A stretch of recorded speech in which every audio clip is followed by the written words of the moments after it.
Nah, dah. Ihsan, lupa Ihsan. Dah capek lah. Assalamualaikum anak-anak. Waalaikumsalam, Pak. Gimana kabar kalian pada malam hari ini? Baik, Pak. Sehat, Pak. Alhamdulillah.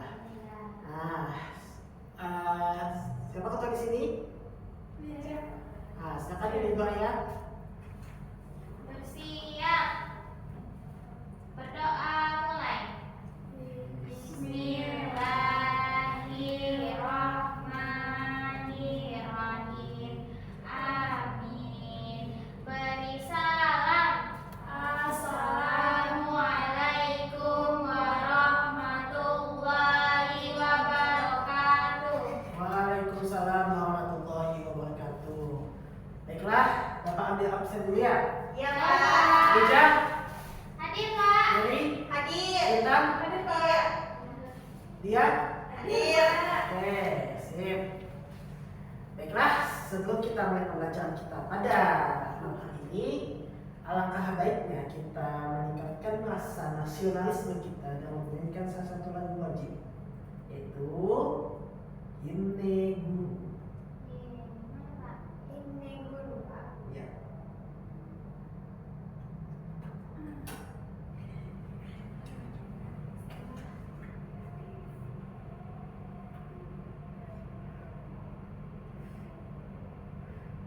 Siapa yang mau maju ke depan buat mimpi lagu? Ayo Ija, silakan maju. Ya, Pak. Hebat. Wow. Baik, sukses.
Tepuk tangan untuk kita semua.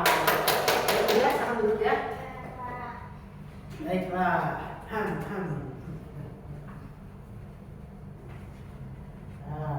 Akhir. Kita belajar apa, Pak? Pada malam hari ini kita akan belajar tentang teks narasi. Nah, narasi. ya, teks Lebih narasi. cepat. Ya.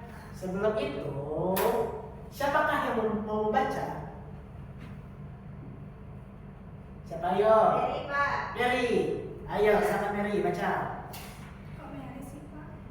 Di sebuah desa kecil, hiduplah Ani yang sangat menyukai batik. Ia memiliki banyak koleksi batik dengan motif yang berbeda-beda dari berbagai daerah di Indonesia. Suatu hari, teman-temannya mengejek batik yang dipakai Ani karena dianggap kuno dan tidak kekinian. Ani sedih mendengar ejekan teman-temannya. Namun, neneknya menjelaskan bahwa setiap motif batik memiliki makna dan cerita yang berbeda-beda. Batik adalah kekayaan budaya bangsa kita, kata nenek. Meskipun motifnya berbeda, kita tetap bersatu dalam keragamannya. Terinspirasi oleh kata-kata neneknya, Ani membuat presentasi tentang batik di sekolah. Ia menunjukkan kepada teman-temannya betapa indahnya dan uniknya setiap motif batik. Setelah presentasi itu, teman-temannya menyadari kesalahan mereka dan meminta maaf kepada Ani. Mereka juga mulai tertarik untuk lebih banyak tentang budaya Indonesia. Sudah Bapak. Tepuk tangan untuk Mary. Nah, baik, kita telah membaca tentang apa? Tentang Ani dengan koleksi batiknya. Nah, apa yang bisa kita simpulkan dari cerita tersebut? Ayo, siapa yang mau ke depan? Lija mau ke depan? Ya Pak. Ayo, silakan maju. Silakan tuliskan apa makna yang dapat kamu temukan dalam segi sana. Satu aja ya Pak. Ya. Aduh, mau putus kursi, Nek? Enggak, rasa Pak. Yaitu batik itu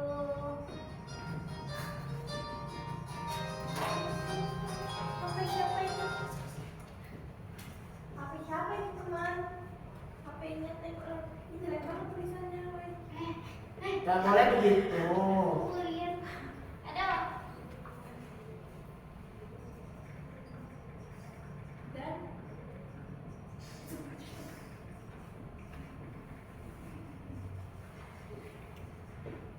luar biasa. Oke. Ada lagi yang bisa menyimpulkannya?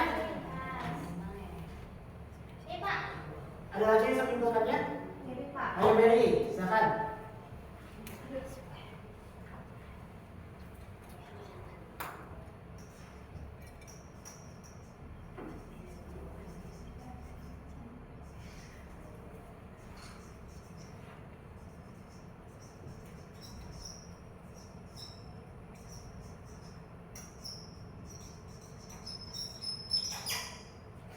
Pintar Mary. Nah, jadi kita dapat menyimpulkan dua materi kita pada malam ini, yaitu batik itu berbeda-beda dan memiliki ciri khas yang berbeda. Dua, tidak boleh menjadi teman. Nah, jadi kita dapat menyimpulkan dua tema kita pada malam hari ini, yaitu keberagaman budaya dan pemulihan. Nah, jadi kedua hal itu merupakan materi kepada malam ini. Nah, sebelum itu Bapak akan menjelaskan tentang pemulihan. Oh iya.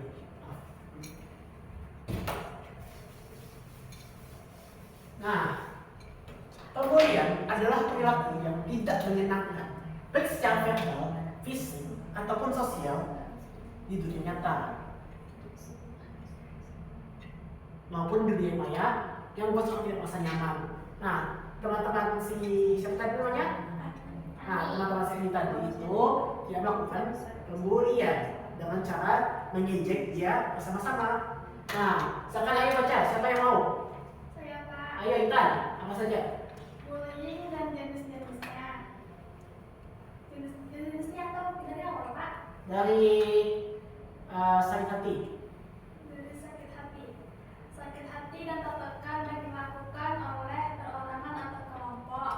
Jenis-jenis bullying yang pertama, bullying dengan kata-kata yaitu verbal bullying. Yang kedua, bullying dengan kekerasan fisik disebut dengan physical bullying. Yang ketiga, bullying yang melibatkan banyak orang atau mengasingkan yaitu social bullying. Yang terakhir yaitu bullying dengan teknologi digital atau cyberbullying Pak. Ah, gitu. Cyberbullying. Cyberbullying. Ya. Jadi itulah pembulian, bisnis pembulian. Pembulian itu bukan hal yang baik. Maka dari itu kita sebagai warga Indonesia harus menghindari perbuatan-perbuatan tersebut. Paham? Paham. Nah, malam ini kita akan mempelajari tentang teks narasi. Nah, dalam teks narasi kita memperhatikan adalah huruf besar. Nah, huruf besar itu sangat penting, teman-teman. Karena itu dipakai buat menentukan awal kalimat, nama orang, nama tempat, nama hari, nama bulan, dan nama hari raya. Sebagai contoh, awal kalimatnya seperti ini. Hari ini aku pergi ke sekolah. Jadi hurufnya huruf besar. Lalu nama orang seperti Bu Ani, nama tempat Kota Jakarta. Lalu nama hari, hari Minggu, nama bulan, bulan Januari, dan hari raya Lebaran. Paham?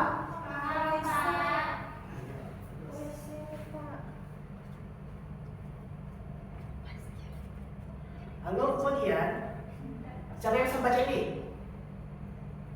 Ayo Lija baca. Dari mengenal tanda baca, Pak. Ya. Mengenal tanda baca. Tanda baca itu seperti rambu-rambu lalu lintas. Teman-teman, mereka membantu kita memahami maksud dari sebuah kalimat. Beberapa tanda baca yang sering kita gunakan adalah yang pertama itu ada titik, digunakan di akhir kalimat berita. Contoh, aku suka makan nasi goreng. Baru yang kedua ada tanda tanya, digunakan di akhir kalimat. Contohnya, apakah kamu suka bermain bola? Baru ada tanda seru, digunakan untuk menunjukkan perasaan senang, sedih, marah, dan terkejut. Contohnya, wah indah sekali pemandangannya. Baru yang terakhir ada koma, digunakan untuk memisahkan kata atau kelompok kata dalam suatu kalimat. Contohnya, Ani, Budi, dan Cici bermain bersama. Tepuk tangan buat Lija. Nah, jadi tanda baca itu ada berbagai macam, yaitu titik, tanda tanya, lalu tanda seru, dan koma. Nah, oke.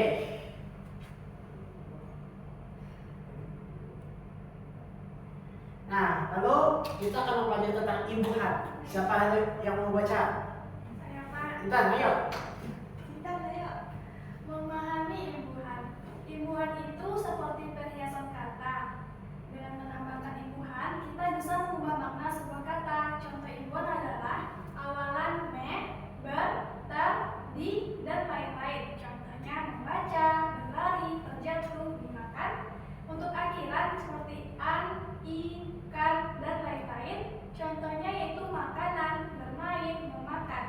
Yang terakhir itu sisipan, yaitu seperti L, dan lain-lain. Contohnya terbelah dan menerbangkan. Apa soal Intan? Nah, jadi begitulah imbuhannya masing-masing. Yaitu ada bentuk sebagai awalan, akhiran, dan sisipan. Nah, imbuhan itu dapat mengubah makna ataupun membuat kalimat yang baru. Nah, itu. Lalu kemudian kata yang ulang. Siapa yang mau baca? Mary. Iya. Kata yang berulang itu seperti penguat. Teman-teman, dalam mengulang kata kita bisa membuat kalimat menjadi lebih menarik atau menekankan suatu hal. Contoh, kata ulang sebagian yaitu belajar-belajar, makan-makan. Kata ulang seluruh yaitu jalan-jalan, pulang-pulang. Apa soalnya ini? Nah, setelah itu kita akan adalah tentang menulis teks narasi. Siapa mau baca? Lija, ayo. Baca langkah-langkahnya aja, Pak. Oh iya. Biar Oke, jadi pulang. kita akan belajar tentang langkah-langkah dalam menulis teks narasi. Yang pertama adalah penulis. Nah, pada tahap penulis ini ada beberapa kegiatan dalam tahap proses tersebut, yaitu menentukan tema, menentukan tujuan teks, dan membuat karakter esai. Lalu selanjutnya adalah tahap saat menulis atau membuat. Pada tahap ini penulis bisa mengembangkan karangan yang sudah dibuat sebelumnya menjadi sebuah cerita atau karangan. Lalu kemudian revisi. Tahap ini merupakan tahap bagi tulisan yang sudah dibuat dapat berupa menambah yang kurang atau mengurangi yang lebih. Lalu penyulingan atau mengedit. Nah, dengan langkah-langkah membaca secara keseluruhan, proses editing difokuskan dalam hal-hal teknis seperti ejaan, kata hubung, struktur kalimat, dan sebagainya. Lalu publikasi. Nah, dengan tahap ini penulis mempublikasikan tulisannya dan dengan cara mempublikasikan di sosial media maupun membacakannya kepada teman-teman. Nah, struktur teks narasi terdapat ada 4, yaitu orientasi, Aplikasi, resolusi, dan implementasi.